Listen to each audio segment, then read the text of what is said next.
Good morning and welcome to Winning Women's Wednesday. How are you this morning? I'm alive. You are alive. My amazing co-host, Miss Ashley Gentry. That's me. And of course, the wonderful Michelle Ozymy over here. Oh, my goodness. It's July. Is it? I think so. It doesn't feel like July outside.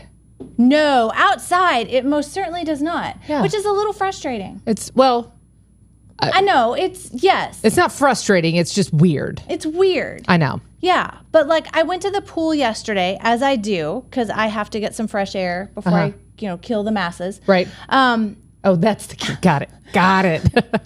More fresh air, Ashley. And it's the second day in a row that I've gone down there and literally I get comfortable and it starts lightning and thundering. I know. My daughter's like, I don't want you coming out here anymore. Oh yeah, because you're the one.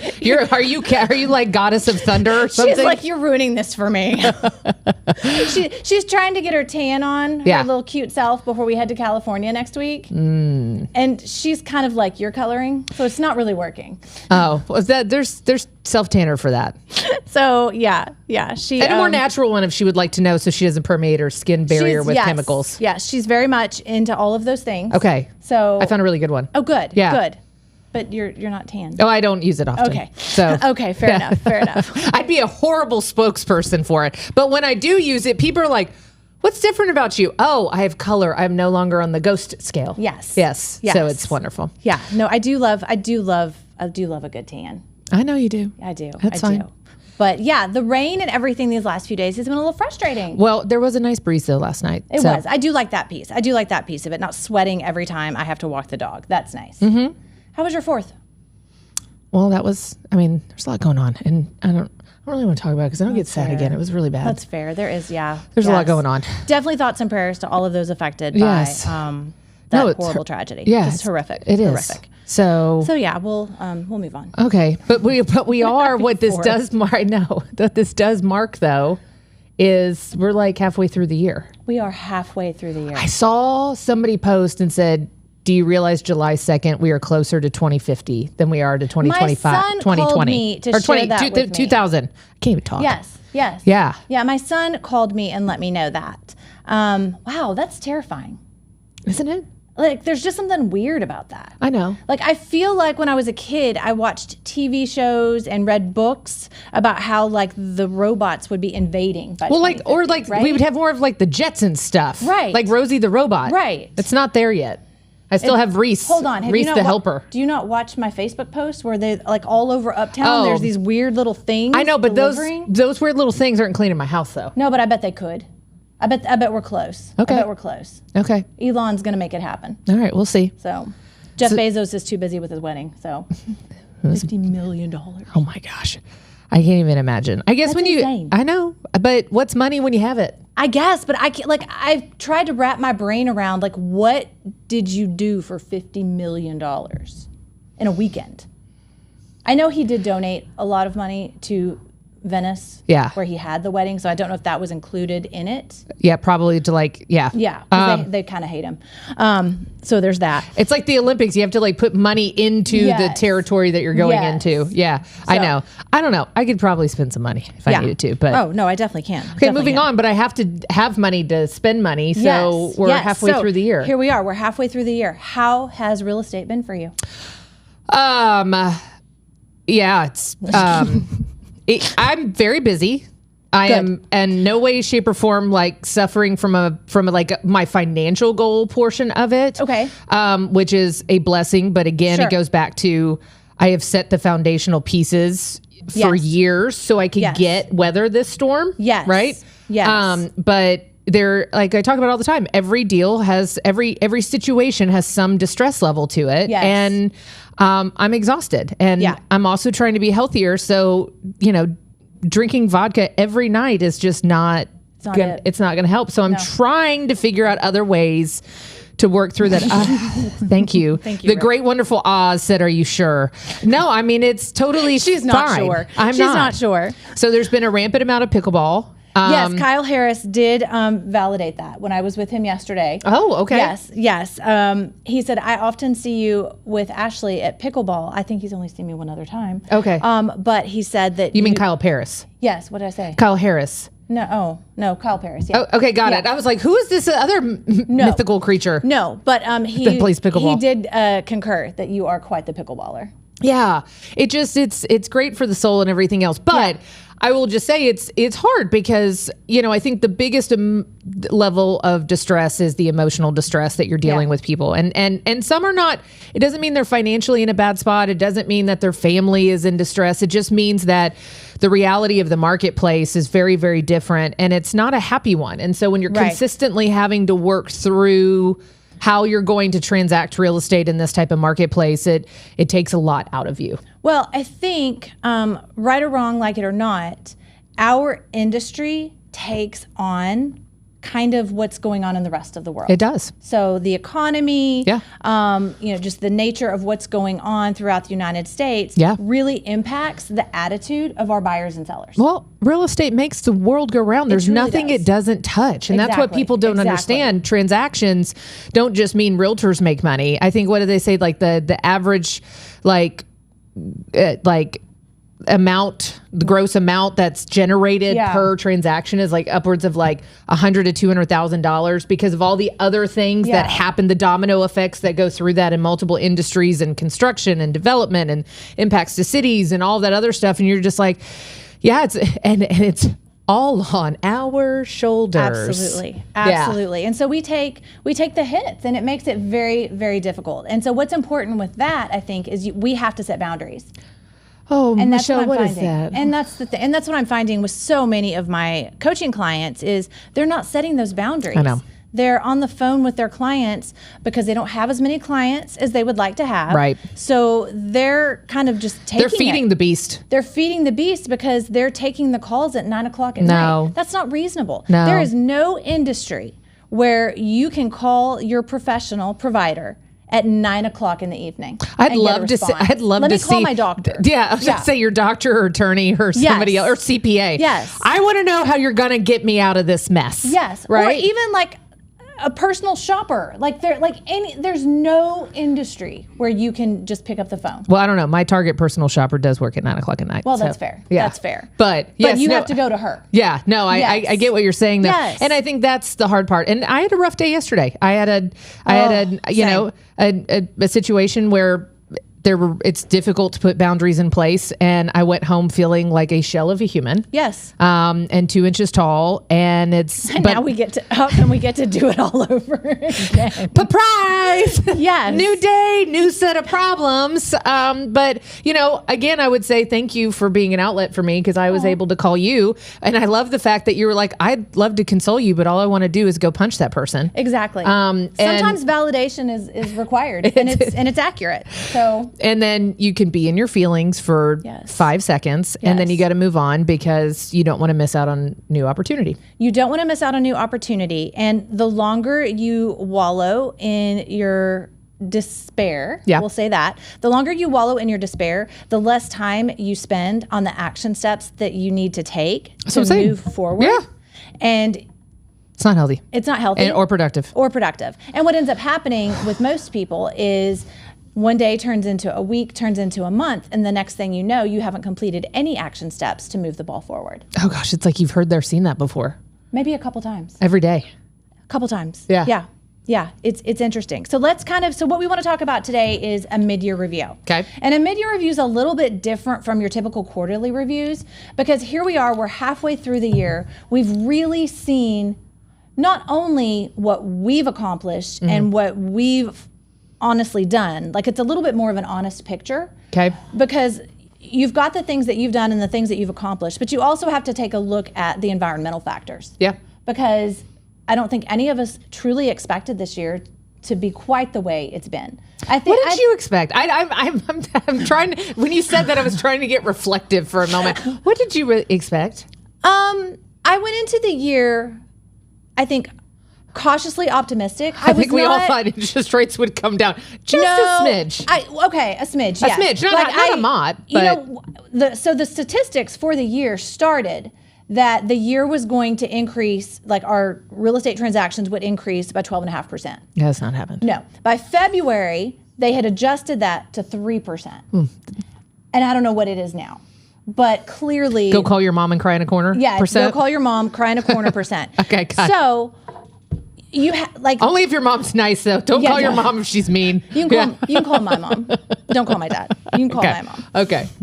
Yeah. But this is the point where we take a realistic look at the environmental factors and what we've done. Yeah. And we can't control the environment, but we can adjust what we've done. Yeah. So can we say that we've honestly put forward the action steps we needed to put forward to even accomplish the 12.5% increase? Yeah. And if we haven't, then we're certainly not doing well with the go call your mom and cry in a corner increase. So that's where the mid-year is a little more reflective, because you do have some real data that you can look back on.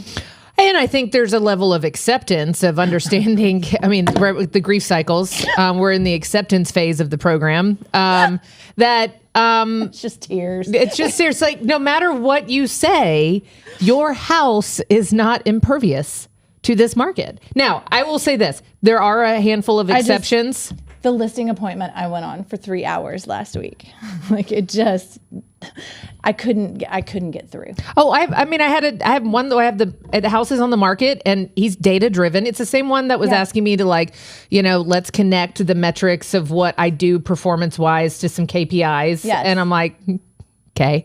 But I appreciate it. And he's like, I'm a data guy. And I said, great. Then we're going to look at the data. And if cause he's in the tech space and all that other stuff, I said, you've got algorithms on the portals and all of these other things. And what I'm looking at is saves and views and whether or not the predictive analytics are saying there's more activity on your listing than comparable listings. I said, it's the only thing we can go off of, data, and then the emotional nature of what people are going to say about your house. Right. And then because he's like, well, what happens if we don't sell it for that? You sell it for less. You sell it for less. I mean, that's and I make less. And there's your KPI. But it's so hard for people. They're just like, but what happens? And you're just like, we have to reduce the price. The market is speaking and saying, yeah, you might have a fantastic home, but the market is going to dictate what they're willing to pay for your fantastic home in these conditions. And do you want to sell it? Do you have that? That's the question. And if you don't, it's okay. Yes. Like, you have to look at what is your motivation. And if you don't have real motivation, then this may not be the right market for you to sell your home in. Well, and I think for the most part, you've got people that if you're selling and buying in this marketplace, it's more palatable. As long as you're buying in an area where you have some negotiating power. Like if you're selling in a lesser area and you want to move up into a more intense area, like, I can see that. But the people that are maybe taking a little bit of a hit on the chin on the sale are ultimately in the driver's seat on the purchase. And that makes it easier. But if you're just a straight seller in this market, it is a little difficult. It's stinky. It is stinky. Yeah. So, but why are you selling? And do you need to make that sale? Correct. So what are some things, so going back to like our review as realtors and how we're doing in our business, over the last 6 months, looking back, what are some things that you feel like you need to do differently in order to accomplish your goals? Where do you need to step up? For me personally, I think I need to continue to leverage in my daily business life. So in the business, I need to find more abilities to leverage. I hired a staging partner, which has been huge. Actually, how's that going? It's great. She just called me. Oh, good. So she probably wants to get paid, and she has to go stage today. Understood. But that leveraging that has given me so much more time, because I still, as a part of my business practice, offer staging services because it makes my life easier. And ultimately, if I can move the houses faster for more money than we expect, or the competitors in the marketplace, it still wins out. And I get listings from that. So that's just a part of my strategy. But finding other things that I can do to leverage appropriately and create more time for me to do bigger picture things, because I need to do more marketing on socials of me. I need to be branding myself more, and I'm not doing that, as I'm sitting in an amazing studio that has every ability to help me do that. Thank you, studioUSA. Yeah, absolutely. But that's been amazing, because I get here to do the podcast with you.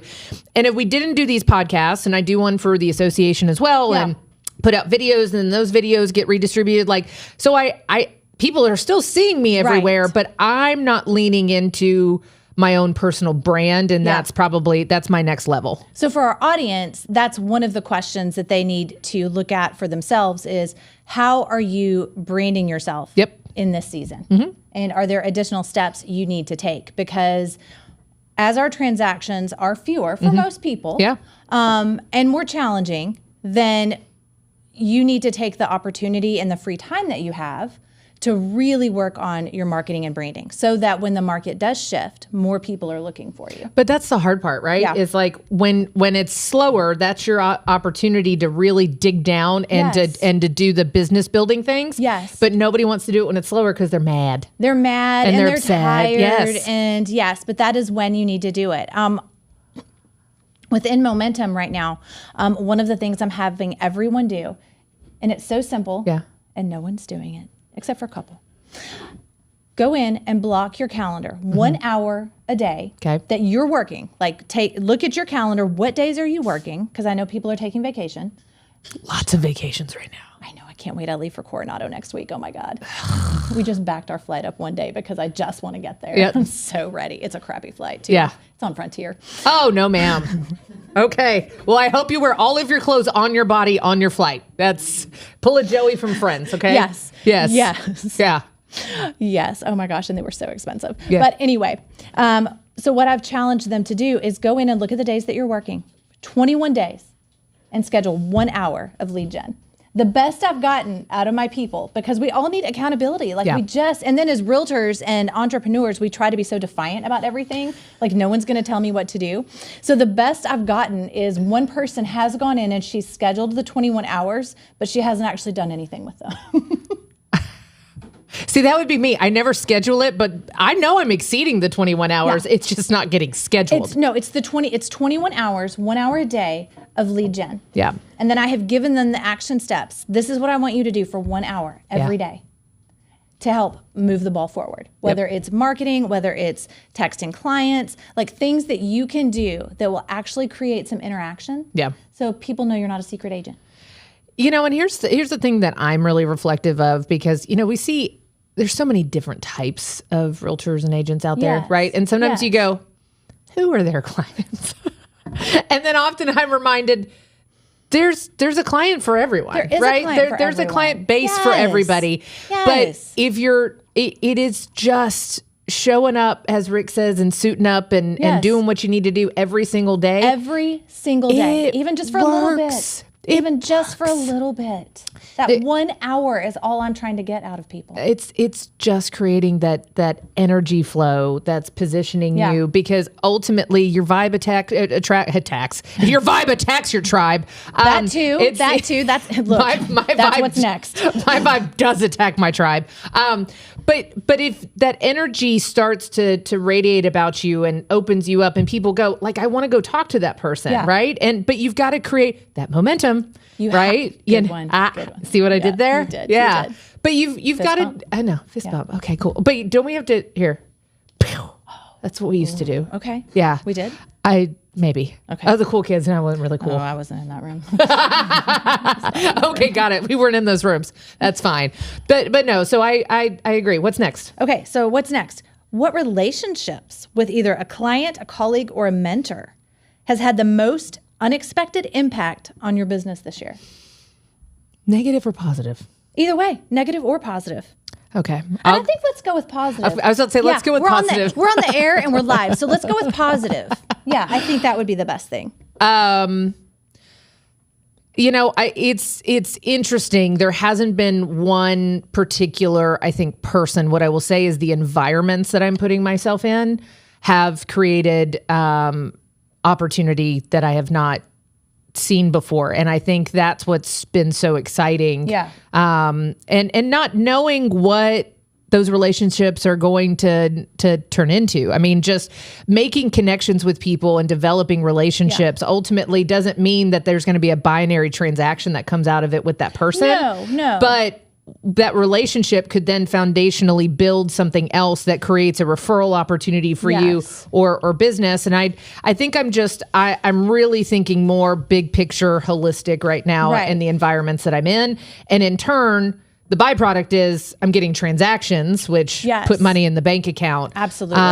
But I would also say our relationship has been a huge one for me. Oh my gosh. And that's what I was going to say is encompassing the entire like Studio USA crew. Like that's what I'm saying. This is an environment that we're consistently it's more the environment. in. Like when you look at the relationships we've built with Rick and Tanner and Cruz, and even with Corey and Teresa. Yeah. Like just building that little group that we have. And then we got Austin over here making our coloring and lighting and stuff look so good. I know my hair's never looked better on here, Rick. No, but I think it's those. Yeah. Thanks, Rick. Big hole in the back of my head. Yeah. But he still posts that clip. I know, but I think it's great. It makes you approachable. It does. They're like, if Michelle can do it with a hole in her head, then the rest of us can do it too. Amen. Amen. But I think those are the things, like when you find people that have shared goals. Yes. Those are the other things too. I am in a season of life where, and I've done my speaking in different places and everything else. And a big portion of that is guarding your circle. Yes. And I think I am in the season of your circle's huge, but I think maybe I need to guard it a little bit more at the same time so it can continue to grow. Like sometimes you have to make it smaller so then it grows into a more impactful environment too. The other part of the question is you have the positive people, but then sometimes there's just shifts that need to be made in your environment. And I said this on another podcast not too long ago. You can trim your environment in a kind way. Like you don't have to be hateful. But oftentimes we're you really don't. Maybe you do. In seasons we outgrow people, and our time with that person is just complete. And I'm okay with that. Yeah. And you can do it kindly. You don't have to let them know our time together is done. I don't send them like a box of like wilted roses with an ominous note. The season has passed. Like I'm going to be telling Gracie on August 18th when I drop her off in Indiana. Yeah. Our time together is done. Yeah. No, I will say for me, I do have an innate ability to put it in a box and shelf it. And not compartmentalize it, but I have to that's be the at Gen peace. X in you. It is. I have to put it at peace, but people have always said, man, you really just you just cut it out. And that person like cancer. And I said, but it's because I gave so much to the point where when I was done, there was no going backwards. Like I'm not going to end a relationship or an opportunity until I know it's over. Yeah. And then when it's over, I'm done. Yeah. But sometimes it's over and it's not because of like negativity or something like that. Sometimes it's just the two of you have completed your time together. Like there's just nothing left. That's a sweet way to say it. Well, because maybe they're not growing the same way you are. That's generally what it is. I'm not talking about like where something negative happens. I'm talking about where you're taking a different growth path. Yeah. So you just step out of that room. Uh-huh. Yeah, there's no cutting. There's no cutting. We're not cutting. I'll see you on the other side of the pickleball court. Okay, next question. What's the next question? If you had to eliminate. Eliminate. That's a good word. 30%. This is such a good one because you've already answered this question, honestly. If you had to eliminate 30% of your current activities to focus on what truly drives results, what would you stop doing? Oh my gosh, this is such a great question for you. What would you stop doing and what fears come up around making those cuts? Oh my gosh, can I answer it for you? Yeah. It's the staging. Oh, okay, that's the staging. I was like, I went bigger and then I'm not ready to unveil what I'm really thinking in the back of my head. The staging, It's the staging, because how much did you not want to give that up? Oh, I didn't want to give it up because I'm very particular. Yes. But at the same time... Some might say controlling. Oh, 100% controlling. Yes. But particular is a good word too. Well, my maiden initials are AF. Controlling AF, okay? Thank you. We made Austin laugh. Yeah. Boy, we're on a roll today. We're on a roll today. Yeah, the staging is actually a huge one because I've literally put on probably 6 listings in the last, few weeks. Which, congratulations. Thank you. It's amazing. Sell. But How doing many showings of those 6 listings? Yeah, no, it's good. But I will say this, staging 6 listings would have taken probably 18 days out of my life because I will stage for at least a day, deliver furniture for half a day, stew on it for 92 days, trying to think about the fact that I have to do all of this manual labor that takes me out of being able to do something else because I have to be physically present to do it. Right. So when you look at that, you're going, wow, I got like 3 weeks back into my life just in 60 days. Yeah. That's huge. Yeah. So, and when I actually did the cost analysis and I put the numbers together, I'm saving money. Isn't that funny how that So works? I'm saving money, but then in turn, I also have the ability to do more income producing activities because I gain my time back. Yes. So it's really like, that was a dumb decision, which is why smart leverage is the way to build your business. But huge. I will also say on that, I'm involved in a lot of things. And I'm very passionate about our industry and everything else. Yes. And there are often times where, there's a lot of output on that side too. And so I have to decide and really refine where I need to put that passion in because sometimes I try to do too much. Yes. Oh, I think high achievers, such as ourselves, are very guilty of that. Yeah, for sure. Yeah, it's really hard. All or nothing. All or nothing. Yeah. Yeah, no, that's good. That's good. No, staging is definitely for you. Looking at your energy levels and fulfillment across different aspects of your business, where do you feel most alive versus most drained? And what does that pattern reveal about changes you should make? See what I mean? This is a little different. No, it's actually very clear. The problem is I don't want to cut myself off of the knees, and I don't want the world to know. Look, I still love seeing what I'm physically capable of doing because I will put myself against just about anybody in the real estate world. And for me, there's a constant opportunity to compete because I know when I'm putting a product on the market, I'm competing with other products that are on the market. And when mine comes back and says with 24 hours, on the portals, you're 100% going to sell more likely than your competitors. Cool. I won, right? That's at least there. So I love the competition factor. I love to see the fruits of my labor equal the results that happens when we're in multiple offers or trying to negotiate on behalf of my buyers. All of those things are a combination to feed my competitive soul. Yes. Yes. But I will tell you that the daily tasks, I'm not an administrator. I know that's really shocking for you. Shocking. Great at paperwork and very proficient in all of it. I just don't have an administrative bone in my body. So I struggle and I'm in that a lot because don't have an assistant. And so I'm constantly in having to do roles that I'm not designed for. And so if I could leverage. I have a new assistant. Yeah? Yeah. What's that? Oh, it's my daughter. Oh, okay, got it. Yeah, but she's going to college. Yes. Okay, got it. So I think that's where if I could figure out how to continue to create more leverage around areas of my business that if you look at my DISC profile, I am off the charts D, very high I, and then S and C are your supportive, controlling administrative aspects. I have none. They're they're flatlined. Yeah. And I'm having to do that S and C work consistently. And I think that's really problematic. And that's what's draining you. Correct. That's what's really draining you. Yeah. Understood. For me, it's, my focus is trying to shift towards the coaching. So obviously I'm still doing the real estate. And I think I can really answer this question about being drained after yesterday. And I literally spent all day arguing about pumping a septic tank. It's poop.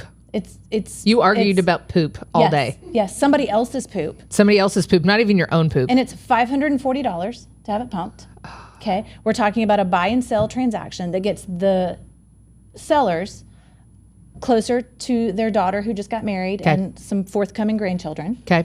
And arguing about septic, and they don't even want me to pay it. I'm like, I will just pay it. And so now I think we're past it now. But that was extremely draining, extremely frustrating and draining and stupid. Gift cards might have shown up on somebody's table before. Yeah. When I had a client that was like, you do not pay that bill. Got it. Yes. Hey, buyer's agent, do you like Visa vanilla gift cards from CVS? Yes. Because might just show up in your mailbox later if you'll just take care of this. So there was that. And so that is definitely like, it was very hard for me to not just completely lose it. So thank you, ChatGPT, for being helpful. Oh my gosh, yes. Oh, did you literally, did it come back and say, okay, since you're arguing about poop, this is how you should respond? I do feel like it laughed at me a little bit. Okay, I like it. But what gives me energy is, my Thursday coaching calls are strictly women. Okay. And last Thursday's call was so fun and so amazing. And the calls are only supposed to be 45 minutes. And literally an hour and 15 minutes later, my husband was like, hey, we have another appointment. Oh. I was like, oh, okay. Because it was just so encouraging and so energizing and so great to be working with women in a community who are trying to build their business and just who were sharing different things. Like we didn't just talk about business. Yeah. It was great. And that was very energizing. That's why we're a good match. It is. Because that makes me want to vomit. But it was so good. I'm so proud of you. I love you. And here I am. And while you're doing that, I'm playing pickleball with 12 grown men and I'm trying to body bag them the whole time. And it's like, ew, don't talk. Gross. Stop talking about your feelings. Gah, whop. Now, I did go to my Burley gym after where they throw tires. Okay. And they look at me like, why is this girl in here? Yeah. I've even had them ask me if I needed help before. Oh, that's so cute. Like, no, I don't need help. Thank you. Well, not that help. I need tons of other help, but I don't think you can physically help me with what I actually need help with. Okay. So there's that. All right. So how are we ending the show? What? It's Amazon Prime week. What are you buying? Well, I'm probably going to feed my soul because I'm still a little sad from yesterday. So I'll find something that'll make me happy. Awesome. I got a couple books so that I have. That does not make me happy. I know. I got a new book by Christine Kane, and I got a fiction book that I'm going to actually read while I'm on vacation. I'm excited for that. Okay. And then we got my dog some pancreas medicine. I like that. Yeah. Well, the pancreas needs to be strong. Yes. Yeah. She doesn't have one, so. Oh, there you go. Yeah. And there's that. Yeah. I don't know. I'll probably find something. My child got a tooth pulled last night, and so when she got home, she was sitting there and she looked at me. She goes, "Can we go to a store this week? My mouth is really numb and I hurt, Mom." And I just looked at her and she goes, and I'm like, so "Oh my God, you're yes." So basically, and I said yes, and she goes, "Because everything I just went through." And I said, "You are so smart." And she goes, "Everything I know." She's so my kid, and I love it, and I acknowledge it, and we laugh about it. I'm like, good girl. She took it. She saw the opening, and she went, bam. Yes. Yeah. So I'll be doing some Target shopping, and I'm sure some Amazon priming. Oh, for sure. Yeah. For sure. Is that all we have for today? I think it's all we have. It was heavy, but I think it was good. I think that we had fun. We had fun, but I think we gave the audience some good tips to reflect on their mid-year on and to poop, move forward. People, and problems. Yes. The 3 Ps. Alliteration. Yeah. Woo-hoo. 3 Ws, 3 Ps. Yeah, I like Winning Women's Wednesday. We will see you next time. Bye, guys. Bye.